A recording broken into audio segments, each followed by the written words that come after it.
أهلا بيكم في الشرح ده. النهاردة هنعرف إزاي نبدأ أول عملية استيراد لينا بثقة تامة ومن غير قلق. السؤال المهم هنا، إزاي ندخل عالم التجارة الدولية ونبدأ أول خطوة استيراد لينا من غير أي خسائر؟ الطريق واضح جداً، نفهم الشحن، نأمن الدفع، نخلص الجمارك، وأخيراً نبني نظام تشغيل متكامل يظبط الدنيا. بس الحقيقة المرة في الشحن الدولي العشوائية بتكلفنا كتير جدا. النجاح هنا محتاج تخطيط مش مجرد حظ.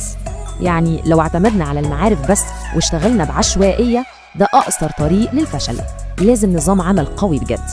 طيب، الشحن البحري أوفر للحمولات الضخمة، بس الشحن الجوي أسرع بكتير لو الوقت هو الأهم بالنسبة لنا. الحاويات أنواع، جافة للعادي، مبردة للأكل، ومفتوحة للمعدات التقيلة. الاختيار الصح هنا هو اللي بيضمن سلامة البضاعة.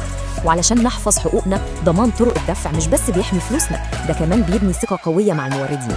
سر النجاح بقى في التخليص الجمركي وهو SOP أو إجراءات التشغيل القياسية، عشان نتفادى أي تأخير مكلف. تخيلوا إن في خطة عمل مجربة مدتها 90 يوم بس، قادرة تحول أي عملية شحن لنجاح سريع. زي نظام قافلة كده. الخطة دي بتنقلنا من الفوضى والعشوائية لكيان احترافي ومستقر جدا، خطوة بخطوة. النظام ده خطواته بسيطة، خطة تسويق واضحة، نظام تشغيل دقيق، وطرق ذكية لجذب العملاء بدون أي تعقيد.